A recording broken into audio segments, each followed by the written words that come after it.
Hello guys, welcome to my channel SSC knowledge. Guys, आज हम लोग बात करेंगे बीआरओ यानी कि बॉर्डर रोड ऑर्गेनाइजेशन डिपार्टमेंट के बारे में।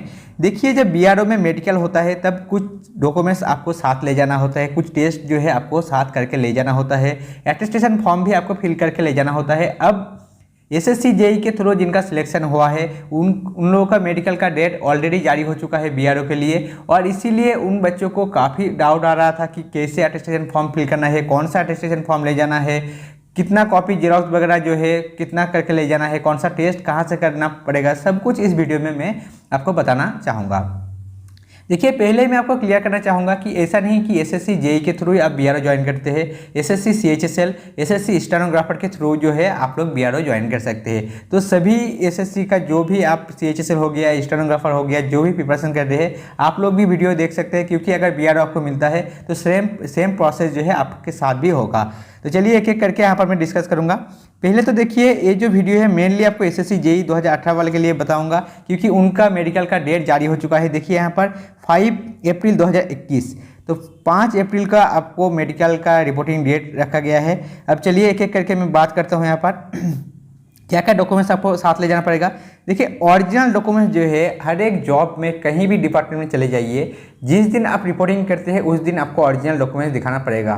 तो इसीलिए ओरिजिनल तो साथ जरूर ले जाना। ऐसा नहीं कि आप कोई डॉक्यूमेंट्स आपसे छूट जाए, ऐसा बिल्कुल मत करना। आपको पूरा डॉक्यूमेंट्स साथ ले जाना है, चाहे आपका ग्रेजुएशन हो गया, चाहे आपका एचएस हो गया, चाहे आपका क्लास 10 हो गया, सब कुछ का आपका डॉक्यूमेंट्स एक साथ ले जाना। मार्कशीट, आपका सर्टिफिकेट और एडमिट कार्ड जो भी आपके पास है एजुकेशन क्वालिफिकेशन के लिए आप ले जाना। उसके बाद अगर किसी कास्ट सर्टिफिकेट है आपके पास, जैसे एससी, एसटी, ओबीसी, ईडब्ल्यूएस कोई भी अगर हो गया, तो सब कुछ आपको ले जाना है, चाहे पुराना हो चाहे नया हो, जो भी आपके पास है। क्योंकि देखिए, उन्होंने यहाँ पर कुछ मेंशन नहीं किया कि हाँ अभी लेटेस्ट वाला चाहिए, या ऐसा भी मेंशन नहीं किया कि पुराना वाला चाहिए, कुछ मेंशन नहीं है। तो जो आपके पास है आप लोग जरूर ले जाना, घबराने की कोई बात नहीं है। अगर कुछ प्रॉब्लम होता है तो बीआरओ आपको इन्फॉर्म करेगा और आपको टाइम दिया जाएगा फिर से बनाने के लिए, तो टेंशन लेने की कोई ज़रूरत नहीं है। तो आप लोग को जो जैसे जैसा बताया जा रहा है वैसे आप लोग जरूर कीजिएगा, ताकि आपको कोई प्रॉब्लम आगे फेस ना करना पड़े। अब उसके बाद आइडेंटिटी कार्ड, जो आपका आधार कार्ड हो गया, वोटर कार्ड हो गया, जो भी आपके पास है, आपको एक ओरिजिनल आपको ले जाना पड़ेगा। और आगे मैं बताऊंगा और क्या डॉक्यूमेंट्स, एक्स्ट्रा डॉक्यूमेंट्स और क्या ले जाना पड़ेगा, वो भी एक एक करके मैं यहाँ पर बताऊंगा। तो यहाँ पर उसके बाद देखिए, +6 copies duly attested by officer mention at page number 5 of attestation form. चलिए, अब अटेस्टेशन फॉर्म जो है वो मैं आपको एक बार दिखाऊंगा कि अटेस्टेशन फॉर्म क्या है। देखिए, अटेस्टेशन फॉर्म इसको कहा जाएगा। आप पेज नंबर 5 पे यहाँ पर देख सकते हैं, पेज नंबर 5 लिखा हुआ है। तो पेज नंबर 5 आप लोग जैसे आएंगे, देखिए पेज नंबर 5 पे यहाँ पर लिखा है, देखिए गजेटेड ऑफिसर कौन कौन साइन कर सकता है। गजेटेड ऑफिसर ऑफ सेंट्रल और स्टेट गवर्नमेंट, सेंट्रल और स्टेट गवर्नमेंट का कोई भी गजेटेड ऑफिसर चलेगा। अब गजेटेड ऑफिसर कौन है आपको डाउट हो रहा है, मैं आपको बताऊंगा जरूर। देखिए, उसके बाद सेकंड पर है एमपी यानी कि मेंबर ऑफ पार्लियामेंट, और एमएलए भी कर सकता है। जिस आप कॉन्स्टिट्यूशंसी से अगर बिलोंग्स करते हैं उसी का अगर एमएलए होगा तो आपका साइन चलेगा। उसके बाद एसडीओ हो गया, उसके बाद तहसीलदार, उसके बाद ब्लॉक डेवलपमेंट ऑफिसर यानी कि बीडीओ। उसके बाद अगर नीचे आएंगे तो यहाँ पर और कोई ऑप्शन नहीं है। अब गैजेटेड ऑफिसर के अंदर जो है, जो स्कूल का हेडमास्टर होता है वो भी आपका गैजेटेड ऑफिसर होता है, तो उससे भी आप साइन करा सकते हैं। कोई भी डॉक्टर, जो डॉक्टर होता है वो गैजेटेड ऑफिसर होता है, उससे भी आप साइन वगैरह करा सकते हैं। कोई भी आपका जैसे एग्रीकल्चर का हो गया, अगर किसी एग्रीकल्चर का जो फार्म होता है उसका अगर अधिकारी होगा तो वो भी गैजेटेड ऑफिसर होता है। क्योंकि अगर आप डॉक्यूमेंट्स लेके जाएंगे उनके पास, तो वो लोग, उनको ज़्यादा पता होगा कि उनको यहाँ पर साइन करना चाहिए या नहीं। तो मेरे हिसाब से आप तो सबसे बेस्ट रहेगा एमएलए वगैरह का साइन करा लीजिए, क्योंकि इजीली मिल जाता है। क्योंकि अगर एसडीओ साहब से कराने जाएंगे या बीडीओ से कराने जाएंगे तो बहुत मुश्किल हो जाता है। या तो कोई भी गैजेटेड ऑफिसर से करा लीजिए, नहीं तो मेरे हिसाब से एमएलए वगैरह से करा लीजिए, नहीं तो आपका स्कूल का जो हेडमास्टर है उससे भी करा सकते हैं, कोई दिक्कत नहीं है। क्योंकि स्कूल का हेडमास्टर भी आपका गैजेटेड ऑफिसर होता है। अब चलिए फिर से मैं वहाँ पर जाऊँगा। उसके बाद देखिए, यहाँ पर नेक्स्ट पॉइंट पे कहा गया है, no documents in regional language will be accepted. अब बहुत स्टूडेंट मुझे पूछ रहे थे कि सर मेरा जो सर्टिफिकेट है, आपका कास्ट सर्टिफिकेट हो गया या ईडब्ल्यू सर्टिफिकेट हो गया, वो आपका हिंदी में है, भाई हिंदी कोई रीजनल लैंग्वेज नहीं है, तो आप लोग वो चल जाएगा, कोई प्रॉब्लम नहीं है। या तो हिंदी नहीं तो इंग्लिश, दोनों में से अगर आपके सर्टिफिकेट है तो चलेगा। अब जो रीजनल लैंग्वेज हो गया, जैसे बंगाली हो गया, गुजराती हो गया, आपका बाकी जो भी रीजन में जो लैंग्वेज चलता है, तो वो सब लैंग्वेज नहीं चलेगा। हिंदी और इंग्लिश अगर है तो चल जाएगा, कोई दिक्कत की कोई बात नहीं है। अब चलिए नेक्स्ट लाइन पे देखेंगे। यहाँ पर नेक्स्ट पर कहा गया है, देखिए, photograph at page number 1 must be attested by the officer as mention in page number 5। मतलब पेज नंबर 5 पे जो ऑफिसर लिखा था उसी को अटेस्टेड करना पड़ेगा आपका फर्स्ट पेज पे जो फोटो लगेगा। चलिए फोटो देखते हैं कहाँ पर लगेगा। देखिए पेज नंबर फर्स्ट पे आएंगे तो यहाँ पर आपको दिखाई देगा, यहाँ पर फोटो लगेगा। यहाँ पर साफ साफ लिखा है, देखिए, एफेक्स्ड पासपोर्ट साइज 5x7 सेंटीमीटर। देखिए साइज अगर मेंशन है तो इसी साइज को लीजिएगा, क्योंकि देखिए हालांकि CPWD का भी फॉर्म में ऐसा ही मेंशन था, लेकिन सबको मैंने बोला था कि भाई पासपोर्ट साइज भी चल जाएगा, क्योंकि CPWD और BRO की बात अलग है। BRO में आपको डायरेक्टली फेस करना होगा, CPWD देखिए उन्होंने बाय पोस्ट भेज दिया, तो इसीलिए CPWD के साथ कंपेयर मत कीजिए। 5x7 सेंटीमीटर लिखा है, इसी साइज में आप लोग फोटो लगा दीजिएगा यहाँ पर, और लगा के जो गैजेटेड ऑफिसर का नेम वगैरह जो भी आपका मेंशन था पेज नंबर 5 पर, वही गैजेटेड ऑफिसर से आप लोग को यहाँ पर साइन कराना होगा। अब काफ़ी स्टूडेंट को डाउट हो रहा है कि कौन सा अटेस्टेशन फॉर्म चाहिए। देखिए यहाँ पर डेट देख सकते हैं, इसी अटेस्टेशन फॉर्म को लेना जो 99 में आपका बना था, आपका उसी अटेस्टेशन फॉर्म को आपको ले जाना है। तो इसी को आप लोग ले जाना, कोई दिक्कत की कोई बात नहीं है, कुछ प्रॉब्लम नहीं होगा। चलिए अब नेक्स्ट देखते हैं। उसके बाद नेक्स्ट लाइन पे अगर आएंगे, यहाँ पर साफ साफ कहा गया है, at specified location in page number 6 of attestation form will be sign by the officer who have attested the photograph. मतलब जो जिन्होंने फोटोग्राफ को अटेस्टेड करेगा पेज नंबर 1 पर, the officer should know the candidate for minimum 1 year, 1 year तक आपको जानना चाहिए। ऐसा नहीं कि उन्होंने कल ही आपके रीजन पे ज्वाइन किया, मतलब आपके एरिया में ज्वाइन किया और आप जो है आज आपने साइन करा लिया, ऐसा नहीं होना चाहिए। कम से कम 1 साल तो उनको यहाँ पर रहना चाहिए, या आपको जानता होगा, ऐसा ही कुछ होना चाहिए, तभी उसके पास आप साइन कराइए। इसीलिए मैं बोल रहा हूँ कि MLA साहब से करा लीजिए, इजीली मिल जाएगा आपको। उसके बाद देखिए, the officer should sign the form duly mention identification period and enfacing his name and designation seal along with the concern official seal, round seal mandatory. तो ये बात भी ध्यान रखना, MLA साहब के पास अगर जाएंगे तो भाई राउंड सील उनके पास है या नहीं है, ये भी आप लोग को पहले से पता होना चाहिए। अगर राउंड सील नहीं होगा तो भाई नहीं चलेगा, मैंडेटरी यहाँ पर कहा गया है, तो आपको ज़रूर ये वाला सील होना चाहिए। तो आप लोग जो है देख लेना। अब पेज नंबर 6 पे एक बार चलते हैं, दिखाता हूँ आपको, जहाँ पर आपका देखिए आइडेंटिफिकेशन सर्टिफिकेट जो होगा यहाँ पर देखिए राउंड सील यहाँ पर लगेगा, यहाँ पर उनका राउंड सील लगेगा। तो ये बात आप लोग ज़रूर ध्यान रखना। अब चलिए नेक्स्ट देखते हैं। देखिए proof of residence domicile certificate आपको बनाना पड़ेगा, आपको मिल जाएगा। आप लोग का जो कैफ़े होता है, कैफ़े से अप्लाई करना होता है, 2-3 दिन टाइम लगता है, उसके बाद मिल जाता है। या तो कैफ़े से हो जाता है, कहीं कहीं जो है मैनुअल बन जाता है, SD ऑफिस वगैरह से या DM ऑफिस से बन जाता है। तो जो भी प्रोसीड्यूर है आपके एरिया में, आप जो है एक बार बात कीजिए, 2-3 दिन के अंदर जो है बन जाएगा। तो अभी से बना लीजिए, क्योंकि टाइम आपके पास बहुत कम रह चुका है। उसके बाद नेक्स्ट लाइन पे आएंगे तो एजुकेशनल क्वालिफिकेशन, जो भी आपके मार्कशीट, जैसे मैंने बताया क्लास 10, 12 और ग्रेजुएशन जो भी आपके पास है, एक्सपीरियंस सर्टिफिकेट, सब कुछ का ओरिजिनल प्लस आपका जेरॉक्स 6 कॉपी जेरॉक्स आपको ले जाना होगा। अब बहुत सारे स्टूडेंट पूछ रहे थे कि मुझे सेमेस्टर का मार्कशीट लगेगा या नहीं। भाई सेमेस्टर का मार्कशीट भी लगेगा, क्योंकि उसमें भी आपका होता है। अब कॉन्सोलेशन मार्कशीट अगर एक साथ जो आता है आपका कॉन्सोलेटेड मार्कशीट, उसमें भी काम चल जाएगा। तो अगर वो वाला है तो वो वाला आप 6 कॉपी कर लेना, और बाकी जो है अगर इंडिविजुअल है तो इंडिविजुअल भी 6 कॉपी करके ले जाना है आपको। उसके बाद नेक्स्ट लाइन पे अगर आएंगे, देखिए कास्ट सर्टिफिकेट, जैसे मैंने बताया कास्ट सर्टिफिकेट यहाँ पर कहा गया है ओरिजिनल सर्टिफिकेट ले जाना होगा, जो सेंट्रल गवर्नमेंट की जो फॉर्मेट होता है उसी फॉर्मेट में, और जो अथॉरिटी होता है उसका साइन वगैरह होना चाहिए। ऑफिशियल राउंड सील यहाँ पर भी मैंडेटरी है, तो सील देख लेना आपके सर्टिफिकेट में राउंड सील है या नहीं। अगर नहीं है तो भाई फिर से बना लीजिए, क्योंकि डाउट में मत रहिए। उसके बाद नेक्स्ट लाइन पे आएंगे, अगर आप मैरिड है तो भाई प्रूफ ऑफ मैरिज सर्टिफिकेट आपको लगेगा। तो मैरिज सर्टिफिकेट का जो प्रोसेस है वो भी आप लोग जो है बना लीजिए अगर आपके पास सर्टिफिकेट वगैरह नहीं है। उसके बाद क्लेम एज रिलैक्सेशन के लिए अगर कोई क्लेम वगैरह किया था तो उसके लिए जो सर्टिफिकेट लगता है तो वो भी आपको लगेगा। जैसे OBC SC ST को एज रिलैक्सेशन मिलता है तो उसका सर्टिफिकेट लगेगा। एक सर्विसमैन अगर है आप तो एक सर्विसमैन का जो सर्टिफिकेट होता है वो भी यहाँ पर आपको ले जाना होगा। उसके बाद NOC, जो लोग ऑलरेडी जॉब में है उनको NOC लगेगा। तो भाई ध्यान रखना, आपके पास अगर NOC होगा तभी आप जो है वहाँ पर बोलना कि हाँ मैं पहले जॉब करता था। उसके बाद देखिए फोटोग्राफ यहाँ पर कहा गया है 10 कॉपी आपको फोटोग्राफ ले जाना होगा। तो अभी से 10 कॉपी तो मांगा गया है, लेकिन मैं रिकमेंडेशन करूँगा 20 कॉपी जो है बना लीजिए। और यहाँ पर पासपोर्ट साइज ही होना चाहिए, कलर और डिस्टेंस होना चाहिए, ये भी आपको ध्यान रखना पड़ेगा। और उसके बाद जो है नेक्स्ट अगर जैसे आएंगे, देखिए आपको फिजिकल एफिशिएंसी टेस्ट जो होगा आपको 1 माइल आपको भागना पड़ेगा।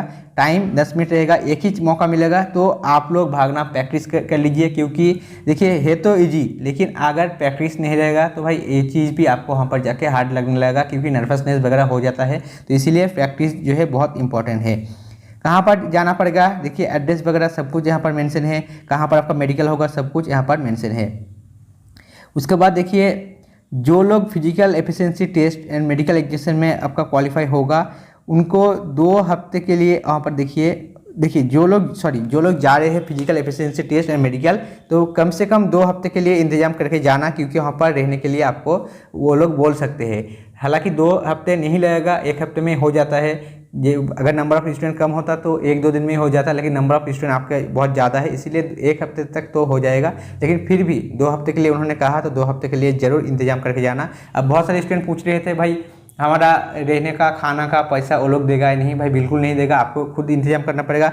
अब वहाँ पे जो BRO का जो कैंप है उसके नज़दीक बहुत सारे रूम मिल जाता है, क्योंकि वहाँ पर जो रूम मिलता है ना वो लोग भी जानते हैं कि काफ़ी स्टूडेंट हर साल आते हैं और उनको रूम और खाने के लिए रहने के लिए जगह चाहिए, इसीलिए वहाँ पर बहुत अवेलेबल रूम मिल जाएगा आपको। तो वहाँ पर ज़रूर जाना। आप लोग बात कर लेना कितना लगेगा 1 दिन के लिए, सब कुछ बात कर लेना, आपस में बात करके जो है वहाँ पर आपको रहना होगा। उसके बाद देखिए कैंडिडेट को कहा गया है कि आपको बैंक पासबुक ले जाना पड़ेगा। SBI होगा तो सबसे बेस्ट होगा, अगर नहीं है तो कोई बात नहीं है, लेकिन SBI मेरा भी मानना है SBI होगा सैलरी अकाउंट के लिए तो बहुत बेहतर होगा। उसके बाद चेक बुक के लिए कहा गया है, चेक बुक आपको ले जाना होगा, आधार कार्ड और पैन कार्ड। अगर पैन कार्ड आपके पास नहीं है तो भाई पैन कार्ड भी बना लीजिए, क्योंकि ज़्यादा टाइम नहीं लगने वाला है, 10 से 15 दिन लगता है, उसके बाद ही पैन कार्ड भी मिल जाएगा।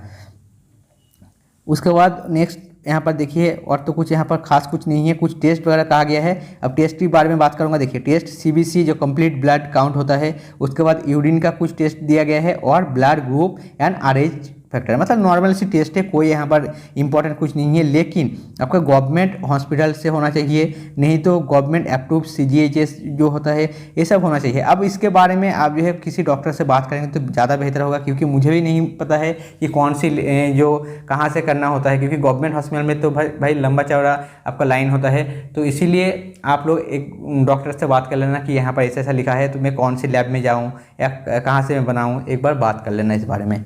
अब चलिए यहाँ पर कुछ चीज़ यहाँ पर कहा गया है। देखिए आपको कान जो है आपको क्लीन करके जाना पड़ेगा, क्योंकि वो आपको चेक होगा। उसके बाद देखिए आँख के लिए कहा गया है, अगर आप ग्लासेस यूज़ करते हैं तो भाई ज़रूर ले जाना, क्योंकि आपको ग्लासेस के साथ और विदाउट ग्लास दोनों के साथ आपका विज़न जो है चेक किया जाएगा।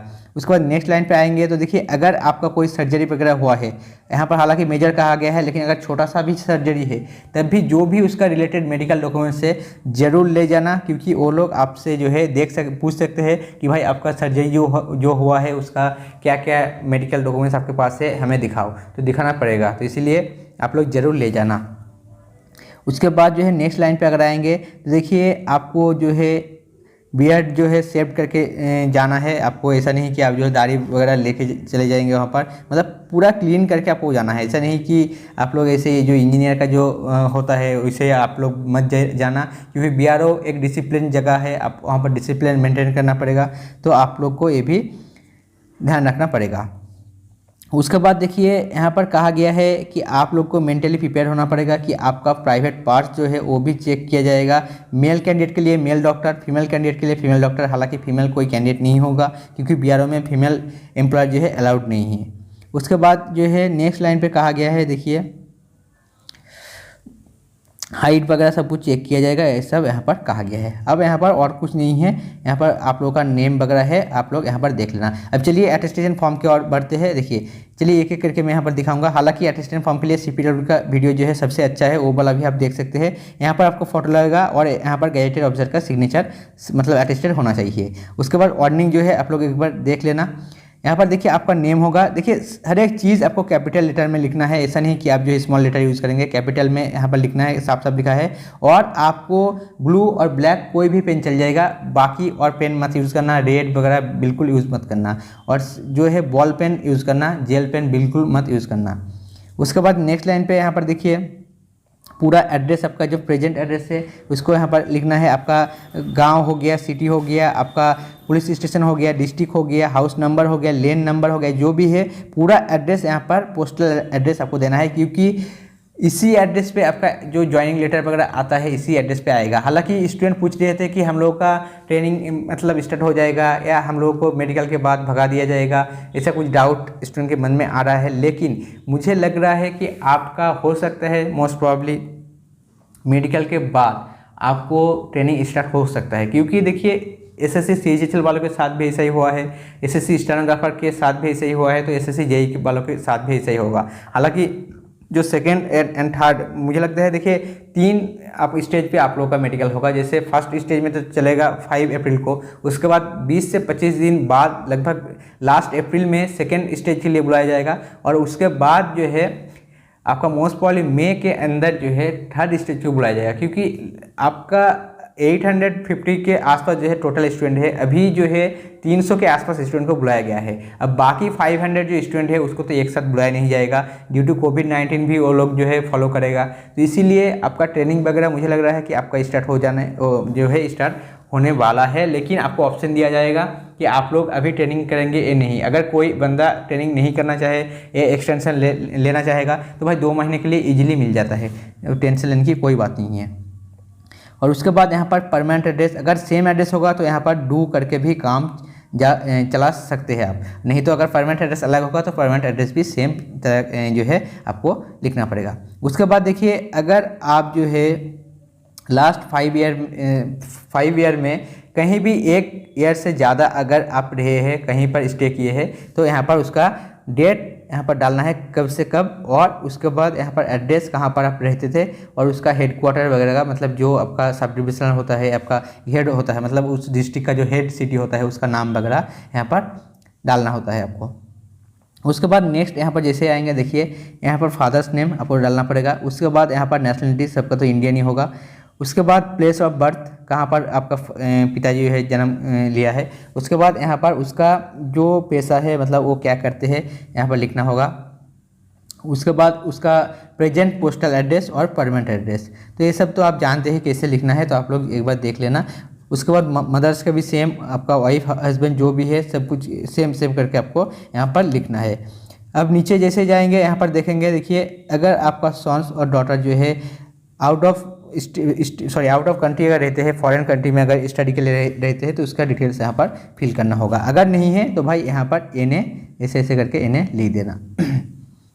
उसके बाद यहाँ पर जो कहा गया है date of birth, present age, देखिए प्रेजेंट एज में क्या लिखना है। बहुत सारे स्टूडेंट क्या लिख देते हैं, जैसे मान लीजिए कि आपका एज जो है 24 है तो आप लोग 24 ऐसे ही लिख देते हैं, तो मेरे हिसाब से ऐसे लिखना बिल्कुल नहीं चाहिए। आपका एज कैलकुलेटर मिल जाएगा, आपको गूगल से मिल जाएगा। तो एज कैलकुलेटर देखिए आप लोग को 5 अप्रैल को जो है वहाँ पर जाना है, मतलब 5 अप्रैल को आपको रिपोर्टिंग करना है। तो मेरे हिसाब से 5 अप्रैल को आपका कितना एज हो रहा है, जैसे मान लीजिए 24 ईयर्स 5 मंथ 24 डेज होता है आपका 5 अप्रैल 2021 को, तो यहाँ पर ऐसे ही लिखना है और लिखना है ऑन 5 अप्रैल 2021 ऐसे करके ब्रैकेट करके लिख देना है। क्योंकि देखिए जो एज आपका होता है पूरा एक दिन के लिए भी सर्विस आपका जो है आप सीनियरिटी बढ़ जाता है। तो इसीलिए आपको पूरा मतलब कब तक आपका सर्विस पीरियड रहेगा इससे कैलकुलेट होगा। जैसे आप मेरा मैं बोल रहा हूँ, जैसे मेरा मान लीजिए मेरा 25 या 26 एज है, तो 60 ईयर्स तक अगर जॉब करेंगे तो भाई मेरा अभी 35 ईयर्स सर्विस जो है बाकी है। तो इसी हिसाब से कैलकुलेट होता है कि आपका एज कितना है। तो यहाँ पर पूरा ऐसे ही लिखना है जैसे मैंने बताया। अब बाकी आपको अगर लग रहा है कि ये गलत है तो अब जो है जो मन में है लिख सकते हैं, लेकिन जो रूल्स है मैं वही आपको बता रहा हूँ। अब एज एट मैट्रिकुलेशन, यहाँ पर भी सेम चीज़ है। आपका जब आप मैट्रिक क्वालिफिकेशन किए थे, आपका क्लास 10 जब आप पास किए थे, जो जिस डेट पे आपका सर्टिफिकेट और आपका मार्कशीट जो भी आपको मिला था उसी डेट के हिसाब से आपको डालना है कि एज ऑन जो आपका डेट था उस हिसाब से आपका कितना साल, कितना मंथ, कितना डे हो रहा है वो यहाँ पर आपको डालना है। उसके बाद place of birth, district and state आप जहाँ से बिलोंग्स करते हैं। उसके बाद आपका पिताजी जहाँ से बिलोंग्स करते हैं यहाँ पर डालना है आपको, एक एक करके आपको यहाँ पर लिखना होगा। यहाँ पर रिलीजियन, उसके बाद जो है आप SC ST OBC जो भी कास्ट से बिलोंग्स करते हैं यहाँ पर आपको डालना पड़ेगा येस, और उसके बाद आपको जो है OBC SC ST लिखना होगा। अगर जनरल है तो भाई कुछ करने की यहाँ पर नो कर देना, नो यहाँ पर साफ साफ नो लिख देना। उसके बाद अब EWS वाले भी पूछ सकते हैं कि यहाँ पर मुझे क्या लिखना है। भाई EWS का ऑप्शन नहीं है तो मेरे हिसाब से यहाँ पर नो लिखना ही सही होगा, तो नो लिख देना यहाँ पर। उसके बाद यहाँ पर अगर जैसे आएंगे यहाँ पर जो आपका देखिए 15 साल के बाद जो भी आपने एजुकेशन क्वालिफिकेशन किया है, जो भी आपने स्टडी किया है उसका डिटेल्स यहाँ पर फिल करना होगा। क्लास 10 से लेके आपका ग्रेजुएशन तक या MTech तक जो भी आपका डिग्री है सब कुछ यहाँ पर फिल करना होगा। जैसे मान लीजिए स्कूल का नेम मान लीजिए रामपुर मान लीजिए, तो रामपुर लिखना है, रामपुर हाई स्कूल लिखना है। उसके बाद जो एड्रेस से एड्रेस ये छोटा छोटा करके लिखना ताकि सभी जो है यहाँ पर फिल हो जाए। अब डेट ऑफ एंट्री, भाई जिस दिन आपने एडमिशन लिया है उसी दिन का डेट और साल आपको लिखना है। अगर आपको डेट याद नहीं है तो क्या करना है भाई, स्कूल अगर नज़दीक है तो स्कूल में जाइए, आपका डेट बताना कि किस साल में आपने क्वालिफाई किया है अपने क्लास 10, तो वो लोग आपको उसका रजिस्टर जो कॉपी होगा उससे निकल के आपको दे देंगे। तो ऐसे भी कर सकते हैं। अगर आपको स्कूल दूर है, आपको टाइम नहीं है, तो भाई कम से कम एटलीस्ट मंथ जो है सही डालना और साल तो ज़रूर सही डालना है। अगर वो भी याद नहीं है तो जो है मंथ जो है मई नहीं तो जुलाई जो है आप डाल सकते हैं, और साल जो है आपको बराबर डालना पड़ेगा। और उसके बाद जो है यहाँ पर डेट ऑफ लिविंग मिल जाएगा, क्योंकि जो आपका क्लास 10 का सर्टिफिकेट होता है उसी में आपको डेट मिल जाता है कि उस सर्टिफिकेट कब इशू हुआ था, उसी डेट को यहाँ पर डालना है। यहाँ पर एग्जामिनेशन क्लास 10 यहाँ पर लिखना है। उसके बाद सेम चीज़ 12 और आपका MTech BTech जो भी है आपको यहाँ पर डालना होगा। अब नेक्स्ट लाइन पे जैसे आएंगे यहाँ पर देखिए, अगर आप कहीं पर जॉब करते थे या जॉब करते हैं तो उसका डिटेल्स यहाँ पर फिल करना होगा। अगर NOC है तभी आप जो है यहाँ पर फिल करना। और देखिए बाकी यहाँ पर जो भी है अरेस्टेड वगैरह अगर आप कभी हुए थे तो यहाँ पर येस डालना है, क्योंकि सही से आपको यहाँ पर डील करना पड़ेगा, क्योंकि पुलिस वेरिफिकेशन होगा तब दिक्कत हो सकता है। तो यहाँ पर ज़रूर आप लोग सही से फिल करना। अगर नो है तो भाई नो पे टिक करना है, अगर येस है तो येस को टिक करना है। अब नीचे जैसे आएंगे यहाँ पर देखिए दो ऐसे आपका पर्सन की नाम जिसको आप जानते हैं, उसका नेम, उसका गांव के नेम, उसका पोस्ट ऑफिस, डिस्ट्रिक्ट, मतलब पूरा एड्रेस यहाँ पर डालना है। उसके बाद यहाँ पर आपका सिग्नेचर। उसके बाद जैसे नीचे आएंगे ये वाला आपका आइडेंटिटी सर्टिफिकेशन या कैरेक्टर सर्टिफिकेट कहा जाता है, तो भाई कैरेक्टर सर्टिफिकेट आपको ऐसे फिल करना है, लेकिन यहाँ पर मिनिमम 1 साल होना चाहिए, ये भी आपको ध्यान रखना पड़ेगा, 1 साल होना चाहिए। और यहाँ पर आप देख लीजिए फॉर्मेट ऐसा ही है, यहाँ पर आपका साइन वगैरह लगेगा, आपका डिजिग्नेशन होगा और आपका यहाँ पर सील, राउंड सील होना चाहिए। अब नेक्स्ट लाइन पे आएंगे, देखिए ये वाला है आपका मैरिज जो आपका होता है, डिक्लेरेशन होता है कि आप मैरिड है या अनमैरिड है, उसका डिक्लेरेशन। अगर मैरिड है तो भाई क्या क्या है आप लोग देख लेना, अगर अनमैरिड है तो भाई बस इसको रहने देना है डेट आई एम अनमैरिड, बाकी को ऐसे करके ऐसे भी कर सकते हैं आप, नहीं तो ऐसे ऐसे करके लाइन को डिलीट कर सकते हैं। यहाँ पर सिग्नेचर होगा और नीचे यहाँ पर देखिए ये वाला आपका, अगर यहाँ पर कहा गया है कि मतलब जो होता है 2 अगर बीबी होता है तब इसका आपका जो है एप्लीकेशन डालना पड़ता है, वरना आप जो है ऐसे करके यहाँ पर क्रॉस कर दीजिएगा। तो यही था आपका रजिस्ट्रेशन फॉर्म में, ऐसा कुछ खास नहीं रहता है, लेकिन फिर भी ये ज़रूरी बन जाता है। बहुत सारे स्टूडेंट को पता नहीं होता है कि कैसे फिल करना होता है, तो इसीलिए मुझे लगा कि एक बार बताना चाहिए। तो चलिए आपको यही आपको देना था। और एटेस्टेशन फॉर्म में ग्रुप में डाल दूंगा, मेरा टेलीग्राम ग्रुप का लिंक मैं नीचे दे दूंगा डिस्क्रिप्शन में, आप वहाँ से जुड़ जाइएगा और मैं यहाँ पर मैं मेरे ग्रुप में ज़रूर डाल दूंगा, तो वहाँ से आप लोग देख लेना कि एटेस्टेशन फॉर्म कैसे आपको फिल करना है। चलिए, अगर फिर भी कोई डाउट रहता है तो टेलीग्राम ग्रुप में भी आप पूछ सकते हैं, वरना कमेंट बॉक्स में ज़रूर पूछ लेना। चलिए, तब तक के लिए मिलते हैं अगले वीडियो में।